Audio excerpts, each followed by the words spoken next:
sobre a forma como o cérebro aprende. É uma ministração que é muito mais voltada para o aspecto da neurociência, porque a gente tem percebido que a ciência ela tem se desenvolvido para auxiliar os seres humanos, para que eles consigam ter um pouco mais de possibilidades mais acertadas para dimensionar melhor o aprendizado. E o cérebro tem formas específicas com as quais ele aprende. Eu queria pensar com vocês nesse momento, à medida que... a irmã está ali, então eu vou olhar para a irmã muda o slide aí, por gentileza. Essa apresentação tem 450 slides, tá? A gente vai sair daqui lá para as 14h, mas eu vou tentar reduzir na medida do possível, tá bom? Então, que Deus me dê graça. Tá? Obrigado, Senhor, pela tua presença, obrigado pelos teus filhos que estão aqui, cada um daqueles que estão falando, que só possa recompensar grandemente. Eu te peço, ó Deus querido, que à medida que nós formos falar, que eu não ofenda os meus irmãos, nem envergonhe o nome do Senhor, e que os meus irmãos e irmãs saiam daqui mais sábios do que eu. É o que eu te peço em nome de Jesus, amém. O que é então, irmãos, o ensino?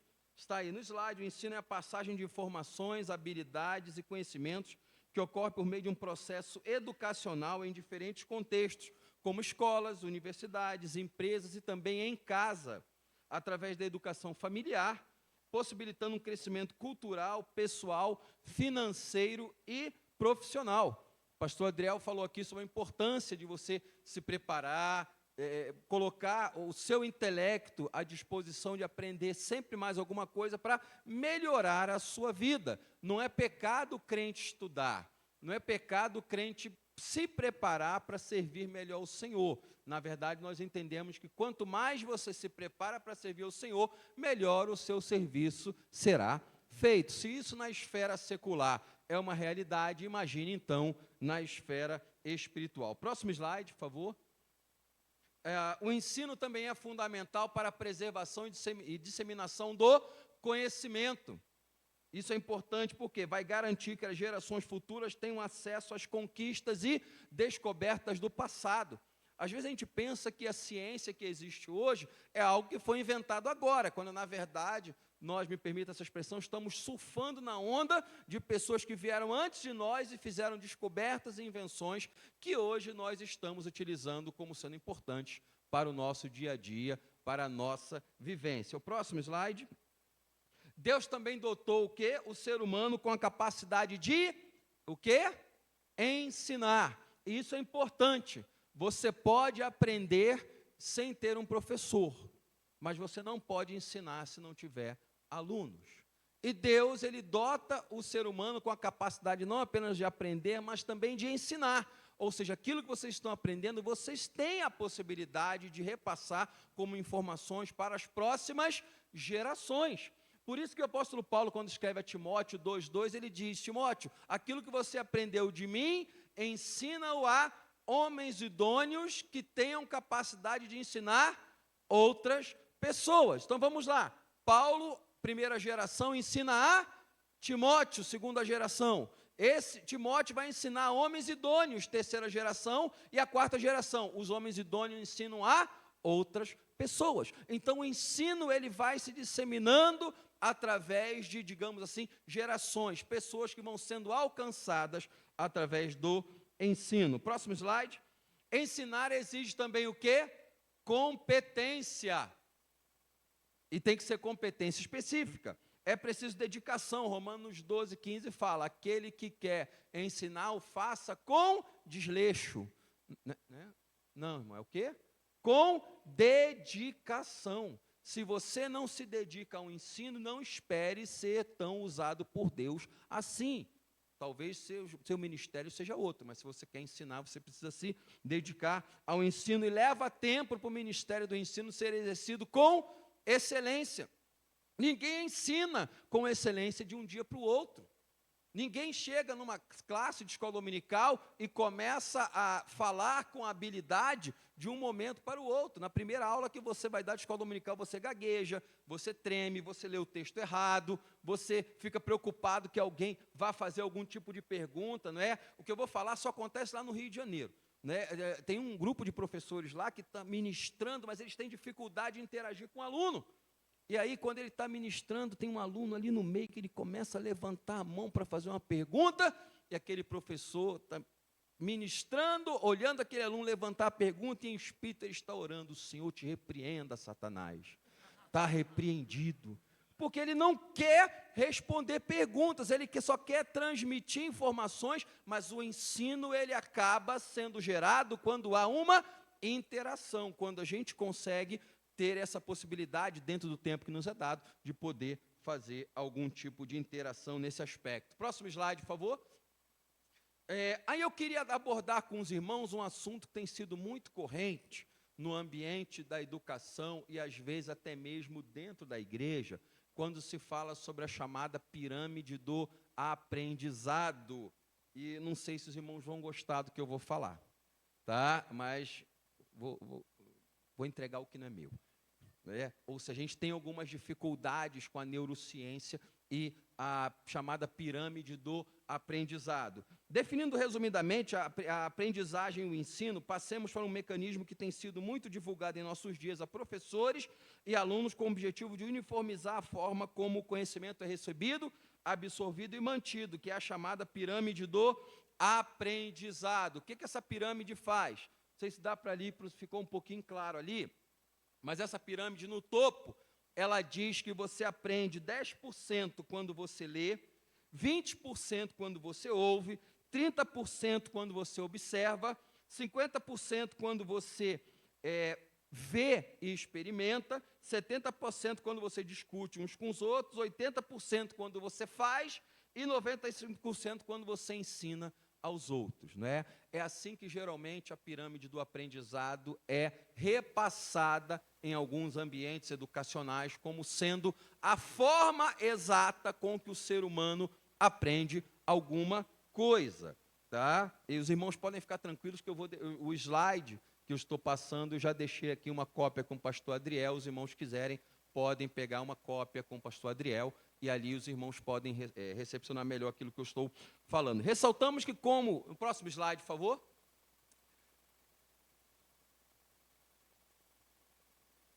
Isso. Ressaltamos que, como ciência, as teorias de ensino-aprendizagem estão sujeitas a revisões, releituras e descobertas que podem confirmar ou redirecionar conceitos para melhor adequação da realidade. Alexandre está questionando, dizendo que a pirâmide do aprendizado não serve. Não é isso. Eu estou dizendo que existem pesquisas mais recentes que ponderam o percentual de algumas ações que são ensinadas na pirâmide do aprendizado, para que nós possamos repensar aquilo que está sendo falado, ok?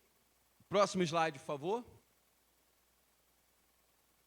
Essa pirâmide do aprendizado, ela foi sugerida por um homem chamado Edgar Thiel.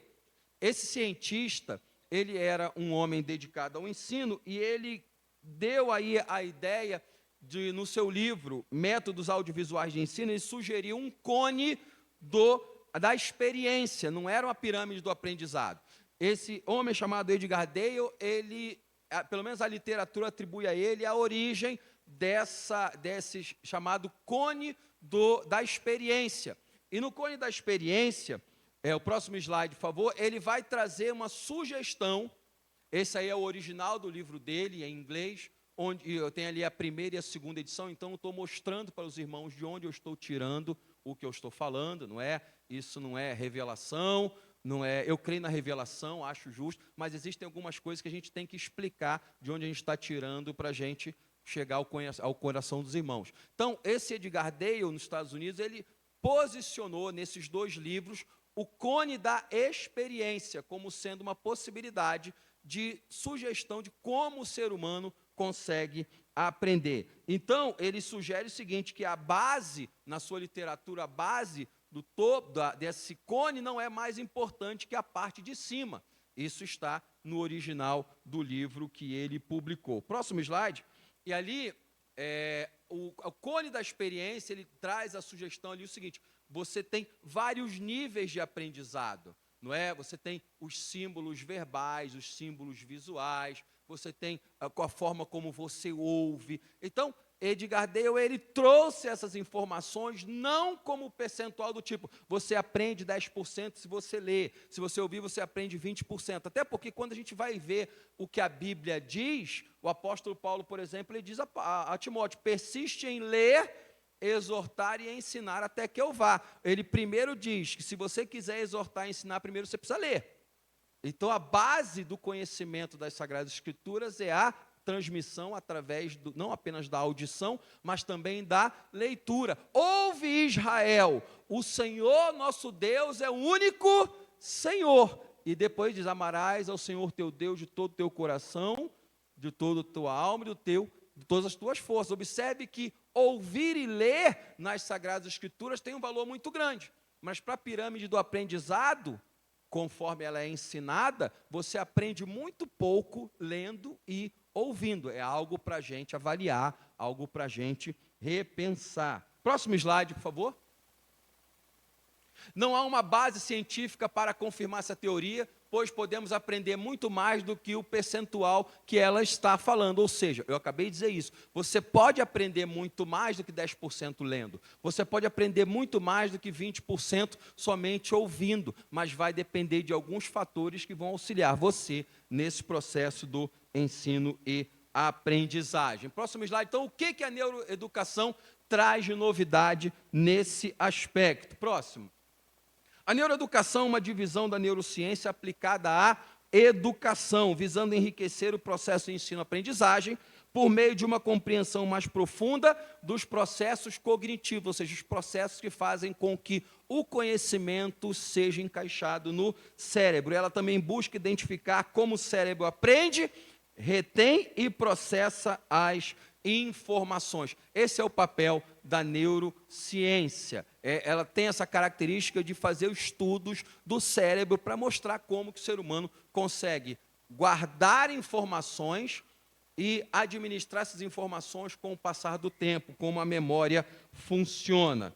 Ok? Próximo aí, ela surge da necessidade de compreender como que o cérebro aprende, como aplicar esse conhecimento para aprimorar o quê? A educação, porque nós, como cristãos, investimos muito na educação. Nós compreendemos que, por meio da educação, nós podemos não apenas aprender, mas também ensinar e vivenciar a palavra de Deus. A neurociência, e a educação eram tradicionalmente áreas isoladas umas das outras. Porém, a partir de um determinado momento, criou-se a neuroeducação, que é o estudo onde você usa a neurociência, ou seja, como o cérebro aprende aplicado à educação, como o cérebro funciona processando esses dados e trazendo esses dados para todos nós. O próximo slide.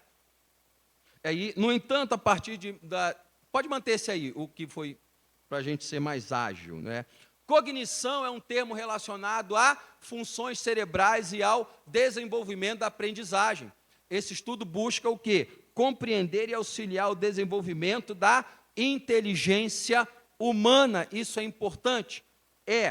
E aí, o que diz aí? A neurociência também investiga a forma como o cérebro aprende, memoriza informações armazenadas e como o cérebro recupera as memórias. É possível recuperar a memória? No computador, dá, né?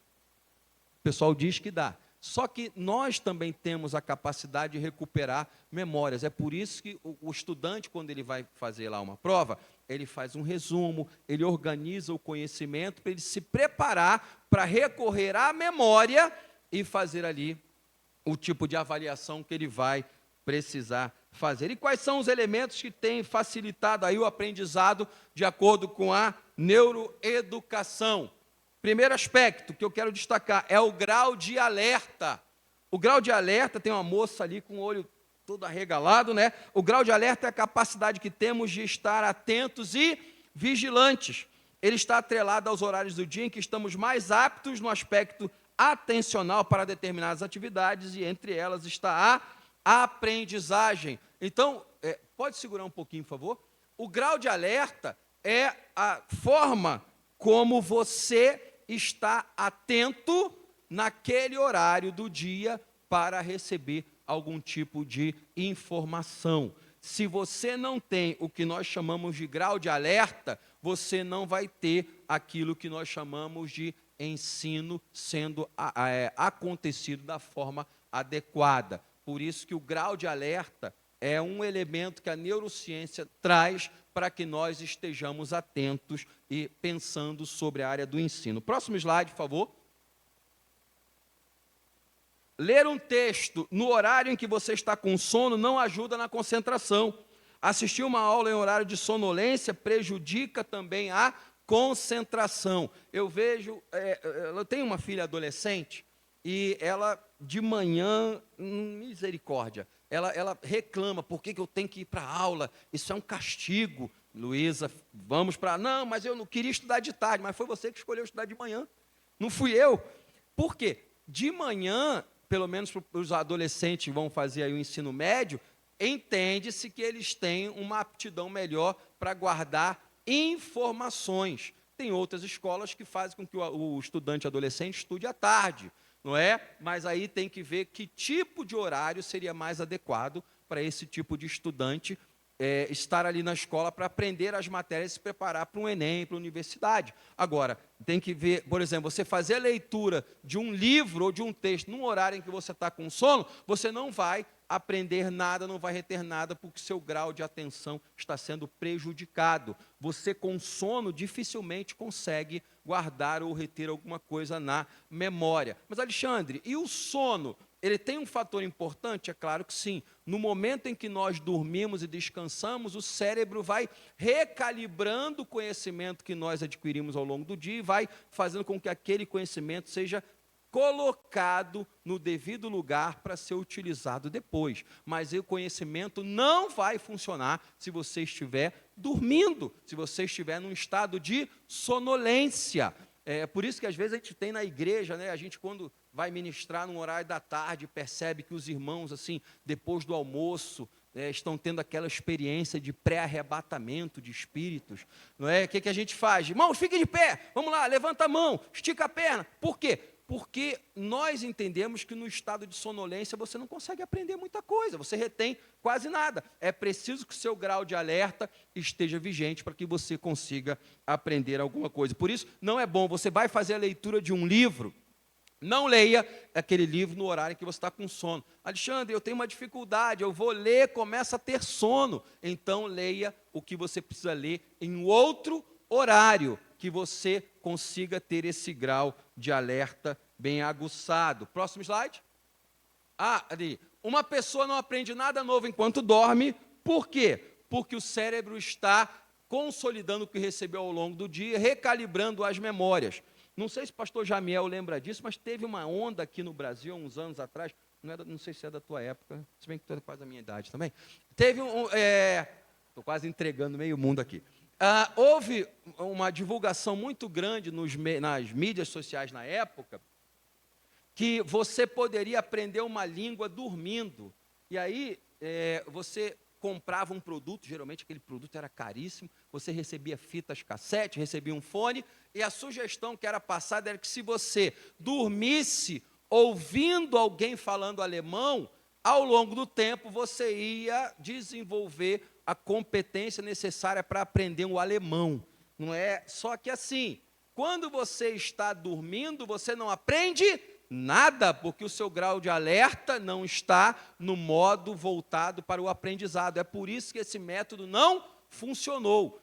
Se fosse assim, meu Deus do céu, eu ia aprender várias línguas dormindo. Era só dormir, botar o fone ali e já acordaria no dia seguinte falando algumas palavras. Esse método nunca funcionou, porque para você aprender, você precisa estar acordado, você precisa ter o seu grau de alerta em temperatura máxima. Você não consegue aprender as coisas com sonolência, você perde a capacidade de reter ali algum tipo de informação, ok? Além disso, a pessoa não tem motivação nem está atenta. Atenção e motivação também fazem parte do processo de ensino-aprendizagem. Uma pessoa que está ali, eu botei ali a foto, um rapaz dormindo, não é? Debaixo ali de um travesseiro. Que motivação aquele rapaz tem para aprendizado? Nenhuma. Que grau de alerta esse rapaz está desenvolvendo quando está dormindo? Nenhuma.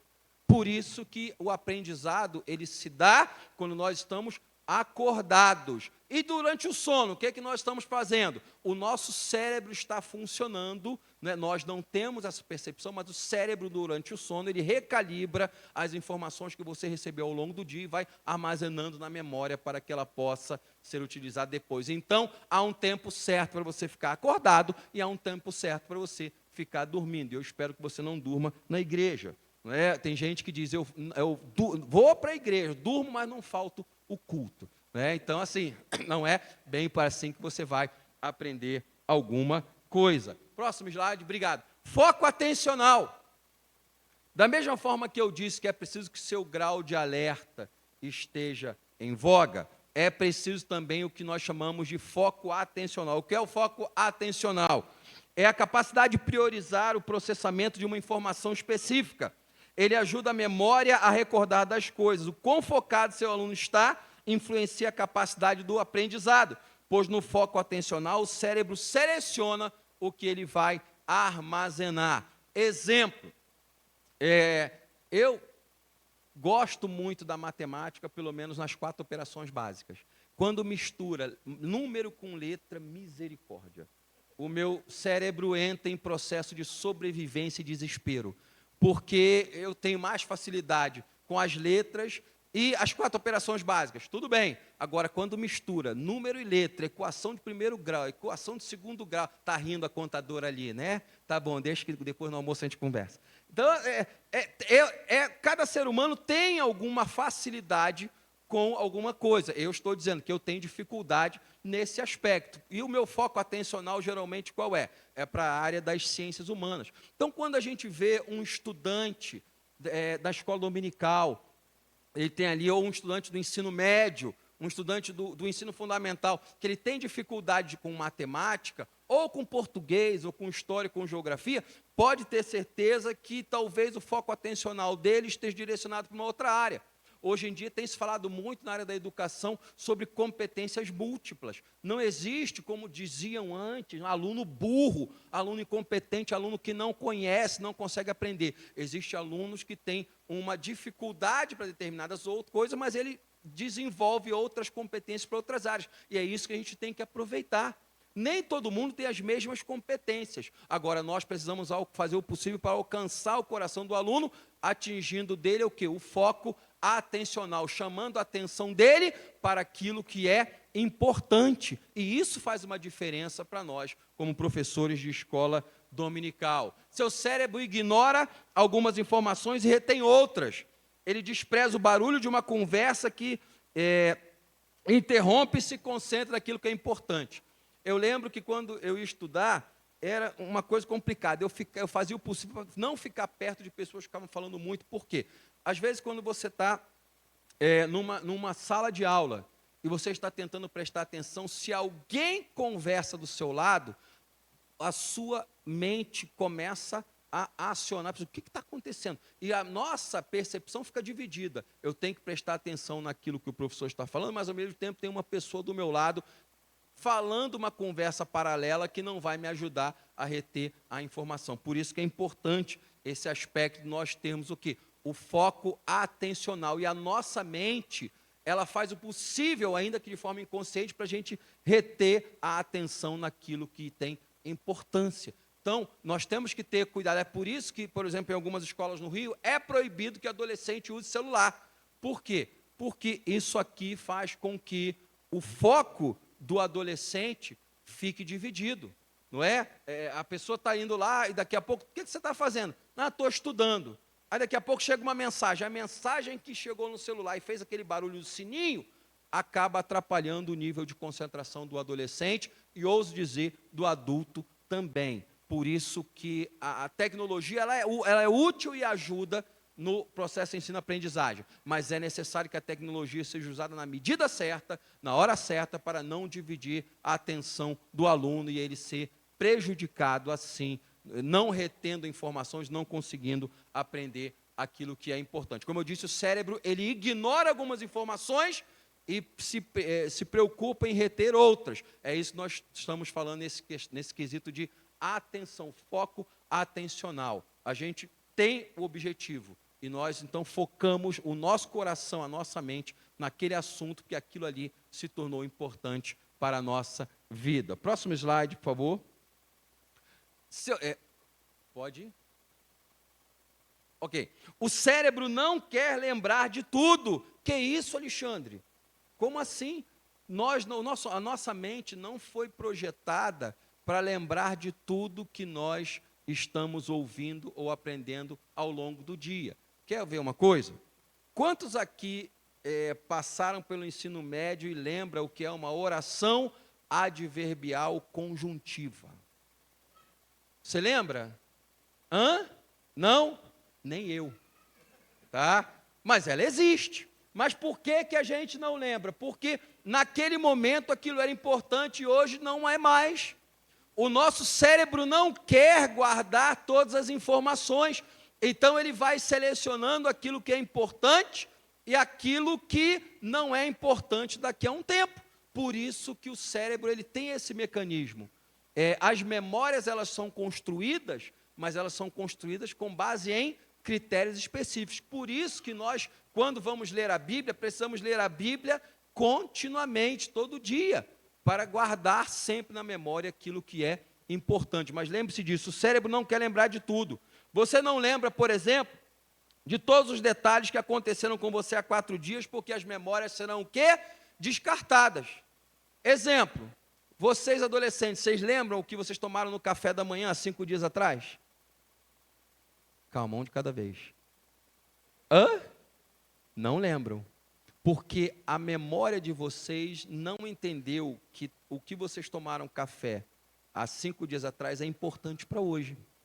Então, observe, por isso que eu disse, o cérebro não quer guardar tudo. Ele vai dosar aquilo que é importante. Não é? Agora, vocês podem não lembrar do que tomaram de café da manhã há 5 dias atrás, mas vocês lembram, naturalmente, que na semana que vem vai ter prova, vocês lembram que tem que estudar para o Enem.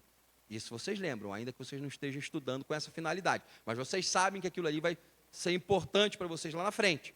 Por isso que eu disse, o cérebro não quer guardar tudo. E o próprio cérebro, ele se encarrega de ir deixando de lado memórias que não têm tanta importância para nós assim. Então, a atenção me faz ter o foco despertado para um objeto de estudo. E se eu tiver desatento, eu não vou aprender. Por isso que, às vezes, a gente está numa escola e os alunos estão ali conversando durante a sala de aula, durante a aula, eles não conseguem reter aquela informação, porque o foco atencional dele não está voltado para aquele momento. Próximo slide. Estou correndo, porque são 400 e poucos slides que eu estou resumindo em 60, para os irmãos não saírem prejudicados, ok? Temos que ter também uma coisa chamada motivação. A motivação é tão importante para o aprendizado quanto a disciplina. Mas o que é disciplina? Aí as pessoas dizem, disciplina é você fazer aquilo que tem que ser feito, mesmo quando você não quer fazer. Ou seja, você precisa estudar num determinado horário. Você tem que preparar a sua lição de escola dominical. Não é? E geralmente os professores costumam preparar a lição de escola dominical no sábado à noite.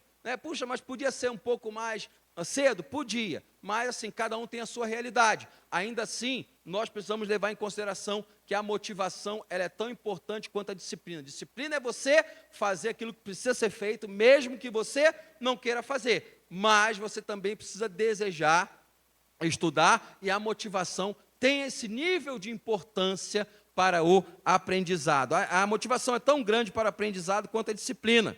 Ela faz com que liberemos dopamina e o cérebro entenda que aquilo que você está ouvindo, ou lendo, ou assistindo tem importância.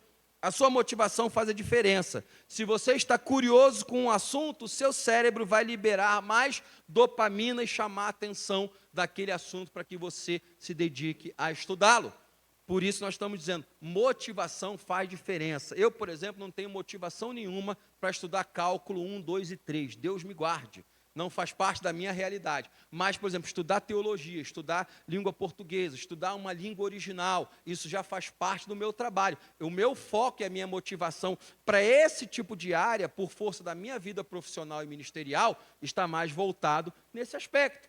Então, cada um de nós vai ter uma motivação específica para estudar alguma outra área. Uns vão querer engenharia, outros vão querer arquitetura, direito. São áreas diferentes que nós vamos descobrindo como essas áreas se encaixam na nossa vida com o passar do tempo. Mas se você não tiver motivação, dificilmente você vai conseguir aprender alguma coisa. Por quê? O cérebro precisa ver valor na sua trajetória de estudo.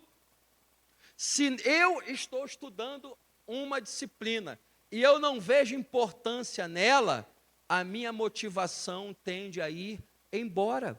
É por isso que muitas vezes alguns dos nossos alunos, até em escolas seculares, eles têm dificuldade para compreender o porquê que estão estudando aquilo, que eles não veem razão naquilo ali.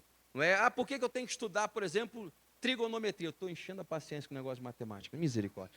Mas é algo que me traz dificuldade. Por exemplo, eu nunca entendi a importância da trigonometria. Eu sei que ela existe, mas eu estou dizendo que eu nunca entendi. Talvez eu tenha tido professores de matemática que não conseguiram desenvolver em mim a motivação e a compreensão daquele tipo de assunto. Mas por que eu estou dizendo isso? Quando nós temos ali a percepção de valor naquilo que nós estamos ouvindo, aprendendo, estudando, o nosso cérebro ele funciona melhor no sentido de estar apto para receber aquela informação e trazer aquela informação para o nosso dia a dia. Por isso, a motivação ela tem importância. E a pergunta é, o que motiva você? Motivação é uma palavra, segundo alguns linguistas dizem, que é composta de duas palavras, motivo e ação. O que te impulsiona a estudar alguma coisa? O que te chama a atenção? Em que, por exemplo, você tem habilidade, como você pode desenvolver isso na sua vida? Então,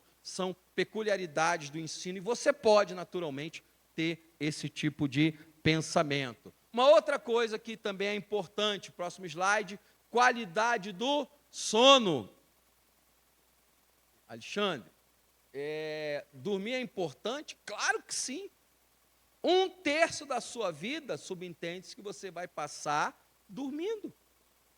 No Congresso Escola Dominical, quando eu encontro com o pastor Ezequias Soares, a gente se encontra e, Alexandre, paz do Senhor, tudo bem? Tudo bem, pastor Ezequias? Como passou a noite? Aí eu digo para ele, pastor Ezequias, acho que eu não passei bem não, porque eu passei a noite de cama com o olho fechado e o outro sem abrir.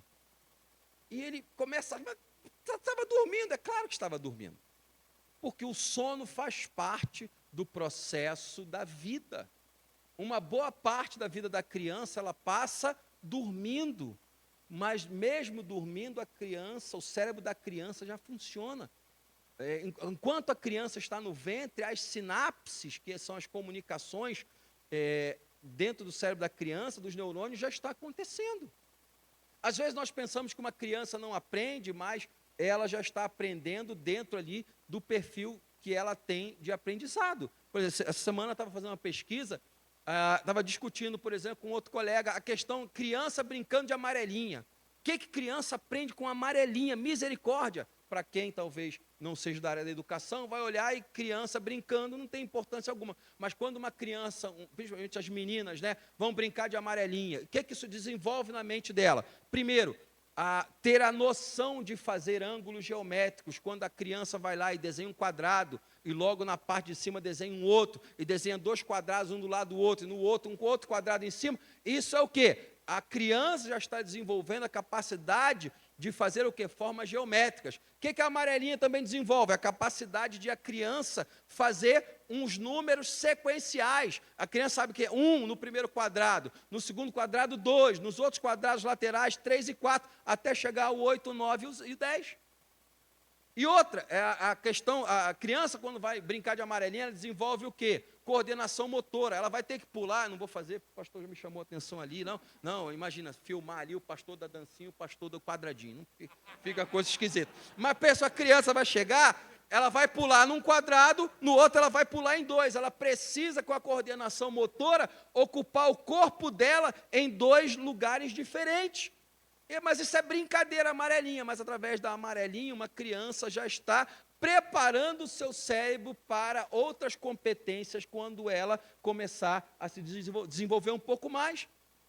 Então, são coisas que acontecem no aprendizado e que nem sempre nós conseguimos perceber, mas Deus está trabalhando, fortalecendo e formando o cérebro para que a pessoa chegue à vida adulta com determinadas competências. A qualidade do sono, ela tem essa importância, tá? Eu sou de uma época em que nós fomos criados na igreja, eu e meu irmão, a gente ia para a igreja, a gente dormia debaixo do banco na vigília, mas não deixava de ir. Quando a gente acordava, tentava assistir alguma coisa ali e tal. E a gente foi criado nessa época, não sei se o Jamiel e passou também, eu estou brincando muito com o Jamiel, vou me abster desse negócio, antes que ele brigue comigo também. Então, o sono, ele tem essa importância. Tá? Aí tem gente que diz, o sono da indolência. Não pode, irmãos, tem o horário de dormir, o corpo precisa descansar. E não é só de um dia para o outro, não. Por que quando você trabalha 11 meses, você tira 30 dias de férias? Porque você precisa descansar, o corpo precisa repor determinadas qualidades que, com o passar do tempo, elas vão se desgastando. E isso também, o obreiro que está na igreja também precisa aprender a descansar. Os membros da igreja precisam também aprender a descansar. Certa vez um pastor, eu vou dizer que foi lá no Rio, para os irmãos não ficarem ofendidos, mas um pastor lá no Rio, ele chegou e disse, irmãos, mês que vem eu vou tirar férias. Aí uma irmãzinha lá atrás e disse, pastor, o diabo não tira férias. E aí o pastor respondeu, é por isso que ele vive no inferno. Por quê? Pessoa tem que aprender a descansar. Nós temos o horário de dormir, e o horário de dormir pode ser prejudicado se você não aprender a descansar no horário correto. Há o momento de ficar acordado e o momento de Deus de nós descansarmos. Então, não despreze o sono, porque no sono nós aprendemos muita coisa. O aprendizado é afetado pelo sono que você tem, pois o sono restaura, como eu falei, recalibra os circuitos neurais. Primeiro adquirimos uma informação nova e depois ela é consolidada quando estamos o quê? Relaxados. O sono recalibra o cérebro e ajuda na motivação, no grau de alerta e no foco atencional. Próximo slide. Eu adquiro primeiro uma memória nova e depois eu consolido essa memória durante o sono. E no período de sono existe essa consolidação. Claro, não precisamos ter foco atencional o tempo todo. Na pausa, o cérebro tem justamente esse momento de descanso e isso ajuda a consolidar o que foi aprendido. E outra, a falta de sono prejudica o corpo inteiro, inclusive a capacidade de ter foco e disciplina. Se você não dorme aquilo que é necessário, no dia seguinte você não é ninguém.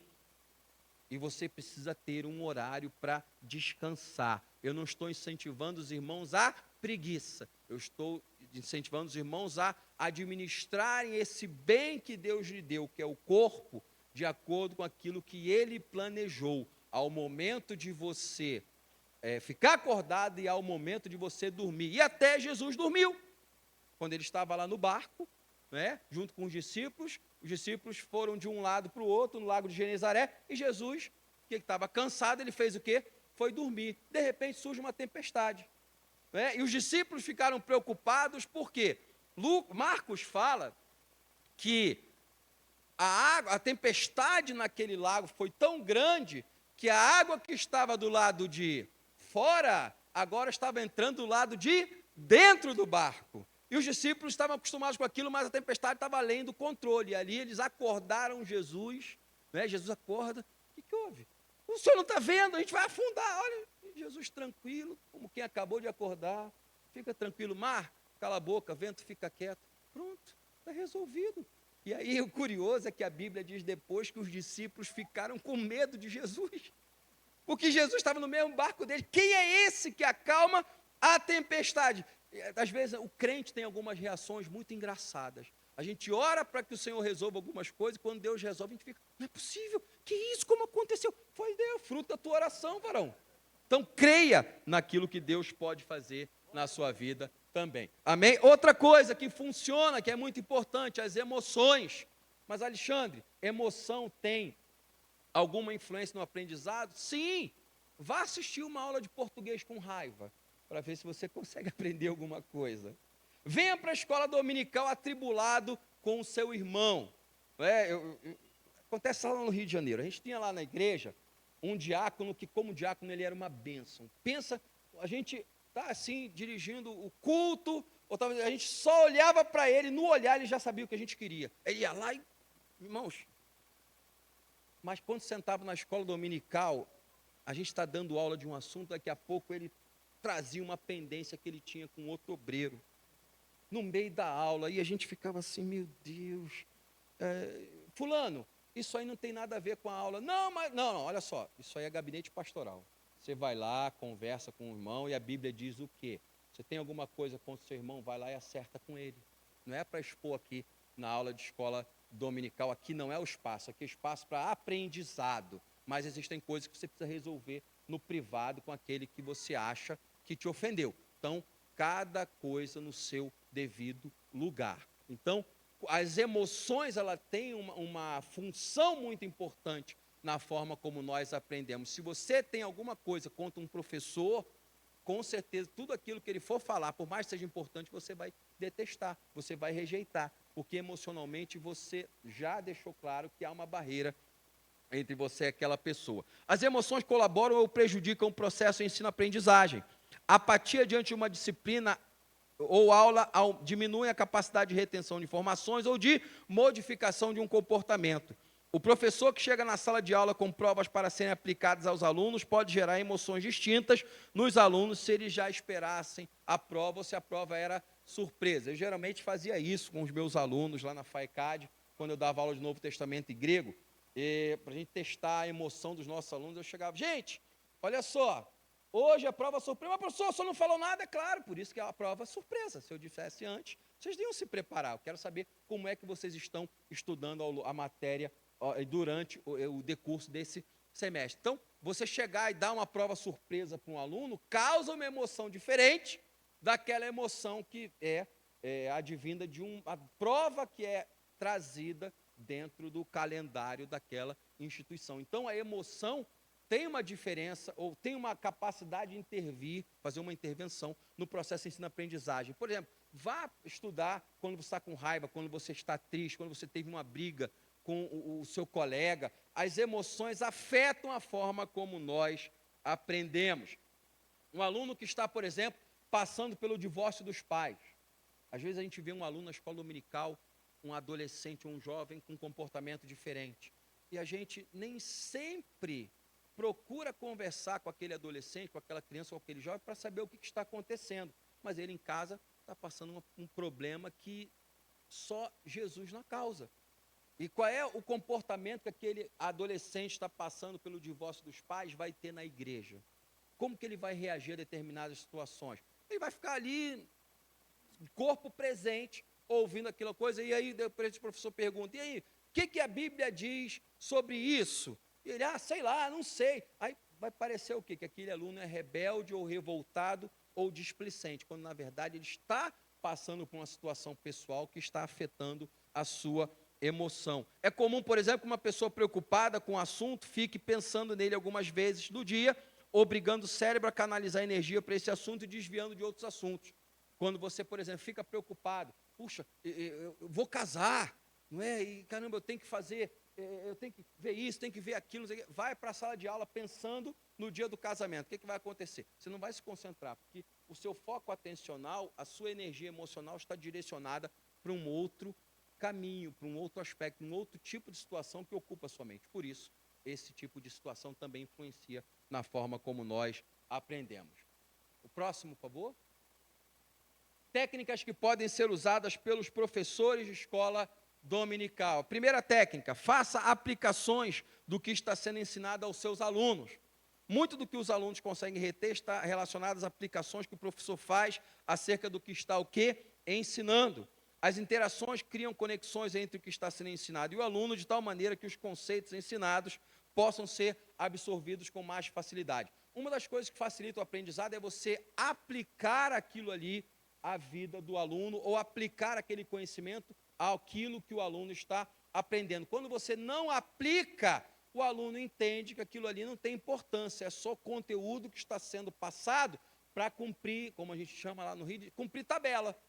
O professor é obrigado a dar aquilo, e aquilo ali não tem tanta importância assim, mas o aluno é obrigado a ter aquele tipo de aula. Por isso a importância da aplicação.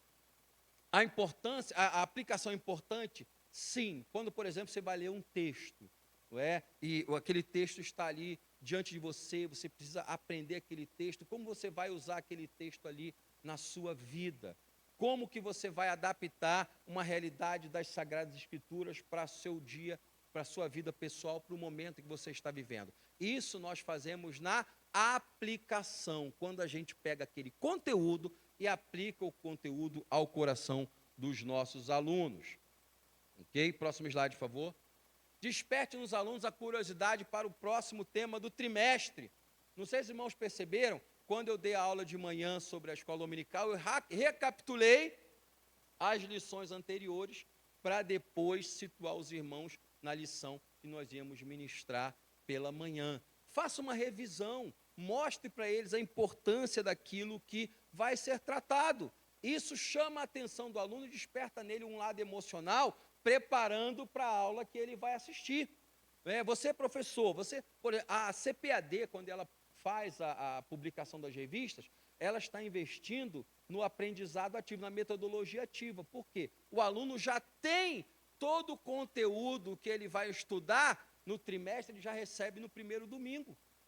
E nós precisamos despertar no aluno a possibilidade dele ler a revista toda.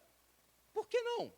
Não é para quando ele chegar depois, eu vou recapitular aquela lição e no domingo eu vou tirar dúvida com o meu professor. Isso nós, professores, precisamos fazer com os nossos alunos. Desperte no seu aluno a curiosidade para os próximos assuntos que virão. Próximo slide.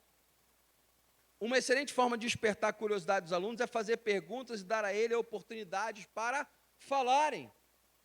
Isso é importante? É. E a gente desperta a curiosidade do aluno quando a gente faz perguntas sobre determinados assuntos e deixa eles pensarem e trazerem a informação para a gente. A capacidade, por exemplo, de audição não pode ser desprezada. O professor precisa aprender a ouvir os seus alunos. Bebês conseguem identificar a voz dos pais logo cedo. Nos tempos bíblicos, o ato de ouvir era uma das formas de Deus se comunicar com o seu povo, pois eles podiam ouvir a voz do Senhor.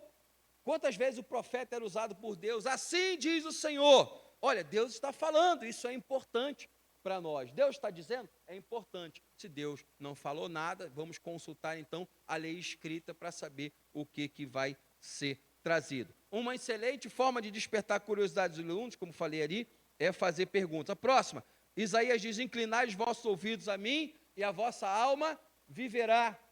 A fé vem pelo ouvir. Não é por ver? Não é por ver? A fé vem pelo ouvir, e ouvir a palavra de Deus. Observe que nós precisamos aprender a obedecer a sequência do texto bíblico conforme ele está colocado. Esses sinais seguirão os que crerem, é a mesma coisa de os que crerem seguirão os sinais? Calma, um de cada vez. Vamos lá. Quando eu digo esses sinais seguirão os que crerem, eu estou dizendo a mesma coisa que os que crerem seguirão esses sinais? Não, porque eu estou invertendo a ordem da forma como ela está na Bíblia. Tem um ditado na matemática que diz que a ordem dos fatores não altera o produto. A gente brincava na nossa adolescência, né, dizendo, a ordem dos tratores não altera o viaduto. Só que quando a gente vai ler a Bíblia, a gente percebe que se você mudar as coisas, você vai ter implicações na sua vida espiritual. Por isso é importante esse detalhe também. Uma outra observação, próximo slide, faça mapas mentais. Os mapas mentais favorecem uma perspectiva mais ampla do assunto e facilitam o processo de revisão. Próximo slide, só para a gente ter uma ideia do que é um mapa mental. Ali é uma folha com uma informação no centro. Ali, por exemplo, eu coloquei a patrística, que é o estudo dos pais da igreja. Os pais da igreja tinham uma importância grande, porque os apóstolos morreram e os pais da igreja sucederam os apóstolos. E que teologia os pais da igreja trouxeram? Uma teologia de defesa da fé, da apologética. A apologética começa no final do primeiro século e vai até o quarto século, quando os pais da igreja se preocupam em trazer explicações, principalmente para os não crentes. Havia aquela mitologia nesses séculos que os crentes eram canibais. Por quê? Eles tinham um Jesus que dizia, olha, você tem que beber o meu sangue e comer a minha carne.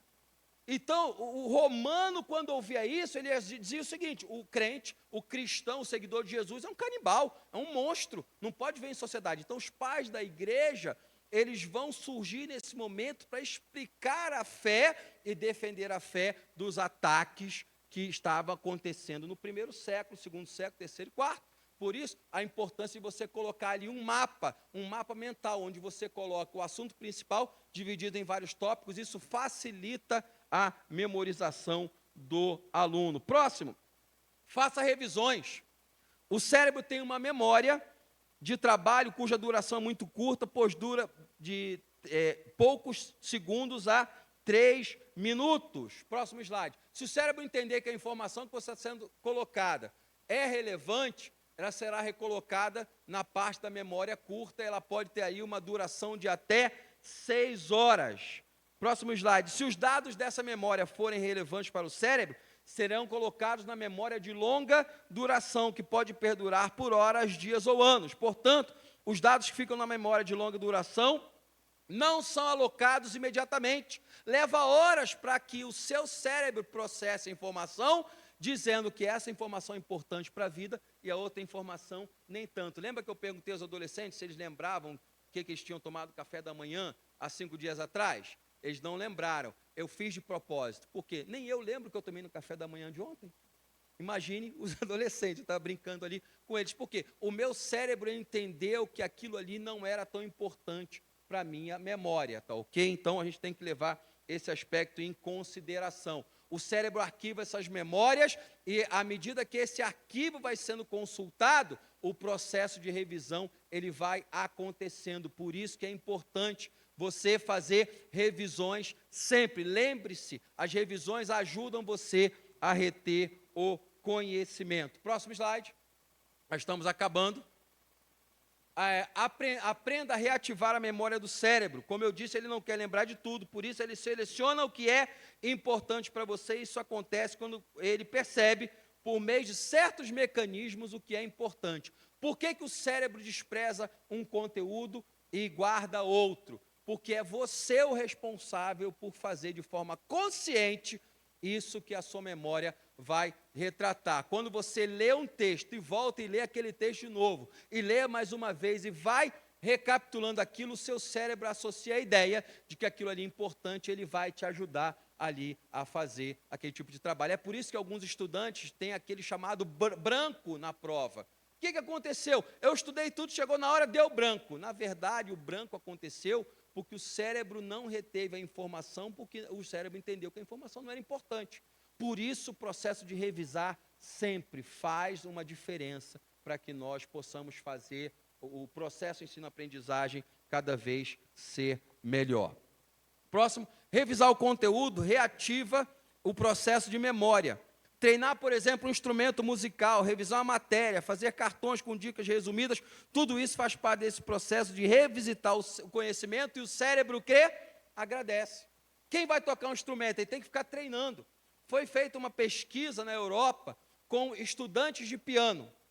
E essa pesquisa mostrou que havia estudantes muito bons, havia estudantes medianos e havia estudantes que não despertavam tanto interesse assim das orquestras. Por quê? Todos eles estudavam a mesma coisa, mas os estudantes que se destacaram para ser escolhidos para tocar em grandes orquestras das universidades e orquestras nacionais eram aqueles que viam a lição e praticavam várias horas ao longo do dia. E a diferença era que aquele estudante de piano, que está estudando piano, mas ninguém valorizava tanto, ele estudava em média 1 hora por dia. Aquele estudante de piano que já era intermediário, ele estudava 4 horas por dia. E o estudante de piano que tinha o perfil para ser contratado por grandes orquestras de universidades e orquestras nacionais, era aquele estudante que estudava 8 a 12 horas por dia. Por quê? Ele está sempre recapitulando e revendo aquilo que ele aprendeu. Todos nós podemos chegar na altura da excelência, mas isso vai depender de como você dedica o seu tempo para aprender uma competência nova, um instrumento ou qualquer outra coisa que faça a diferença na sua vida. Incentive também a leitura.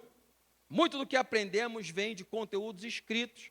Plataformas de vídeos costumam ser usadas de forma recreativa. Geralmente, quando você vê um adolescente vendo TikTok, ele está aprendendo química, física, biologia? Não, está vendo o quê? Dancinha, piadinha, aquelas coisas que fazem o cérebro rir, mas não tem alguma afinidade de aplicação. Por isso, é necessário que, se você for usar a tecnologia, que use com sabedoria, com coisa útil, para que você cresça, não apenas como pessoa, mas também como profissional. Tá ok? Próximo slide, a gente já está acabando. Incentive, como eu falei, leitura. A leitura é tão importante que Jesus ordenou aos doutores da lei que examinassem o quê? As Escrituras.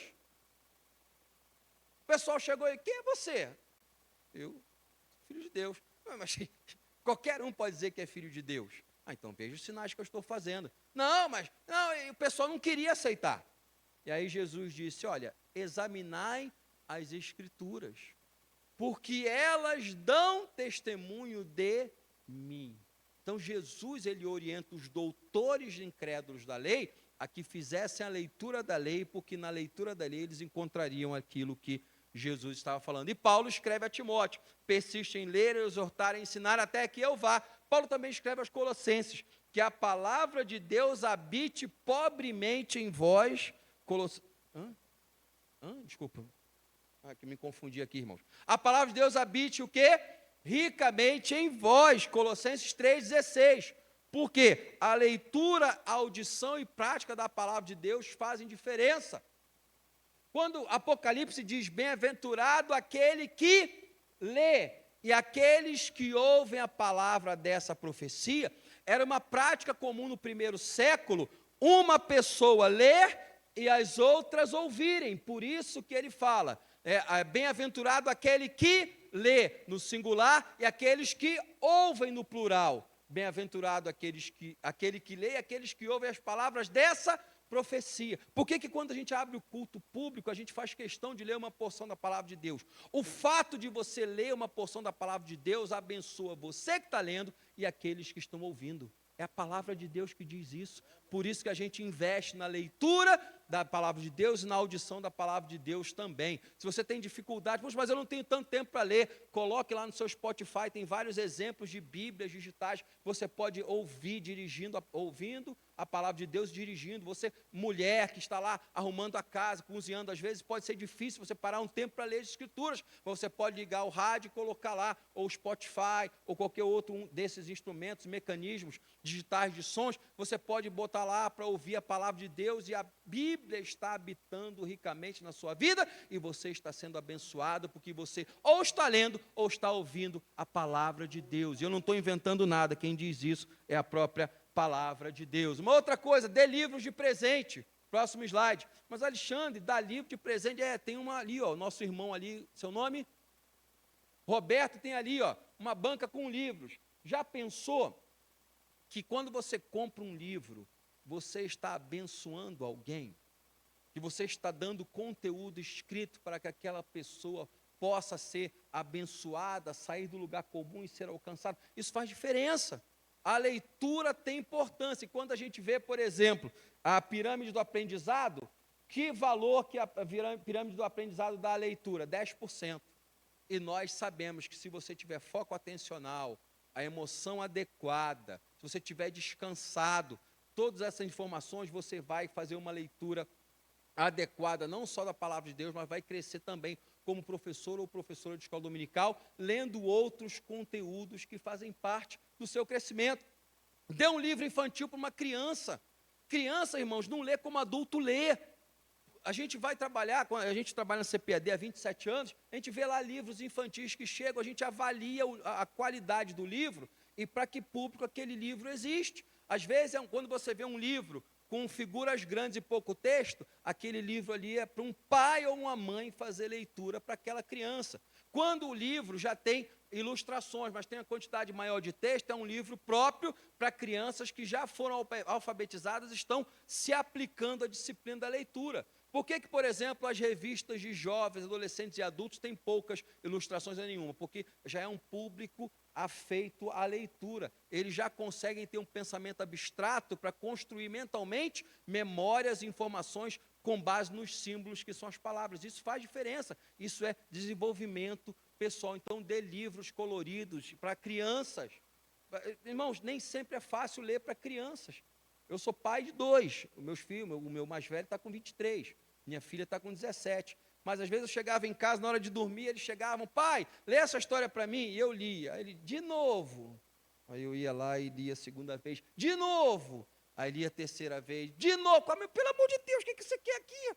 Ah, não, porque a criança, ela quer ter certeza de que aquela história vai começar e terminar sempre do mesmo jeito. A criança quer estabilidade nas suas emoções, no entorno que ela está tendo. Por isso que às vezes você vai ler um livro para uma criança, a criança pede, lê de novo, de novo, de novo, de novo. Meu Deus, será que isso não acaba? Faz parte do universo da criança. E nós precisamos aprender a ler livros para os nossos filhos, para os nossos sobrinhos, para os nossos netos. Se você não tem esse hábito, desenvolva, porque isso aí vai criar memórias afetivas na mente da criança e ela vai se lembrar depois de tudo isso que está acontecendo. Finalmente, o último slide. Quando você lê uma palavra, seu cérebro identifica com padrões e busca significados. E na pirâmide do aprendizado, a leitura faz somente com que você aprenda 10% do conteúdo. Então, invista na leitura. A palavra de Deus é a prova clara que a leitura é importante. Porque quando Deus revelou a sua palavra, Ele a revelou e colocou de forma escrita, para que nós pudéssemos ler, interpretar e aplicar a nossa vida. Deus poderia ter valorizado a oralidade? Sim, Ele poderia. Mas pela oralidade a gente podia perder alguma coisa. Não é? E tem um ditado que diz, quem conta um conto, aumenta um ponto. Deus não fez isso. Ele fez com que houvesse a sua revelação escrita, como disse o pastor Adriel, que me antecedeu. Por nós mesmos não temos condição de alcançar aquilo que Deus tem para nós. Mas Deus se revelou. E o conteúdo dessa revelação foi transformado num livro para que nós pudéssemos ler, consultar, aprender e aplicar aquela realidade à nossa vida. Conclusão, o processo ensino-aprendizagem pode se valer das recentes pesquisas da neurociência para aprimorar o seu funcionamento e melhorar a cada dia os meios com que ensinamos e os nossos alunos também aprendem. E uma dica, se o seu aluno não aprende da forma como você ensina, ensine de um jeito que o seu aluno consiga aprender. Deus abençoe vocês.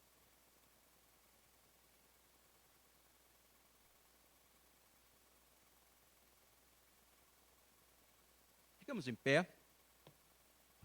Vamos fazer uma oração.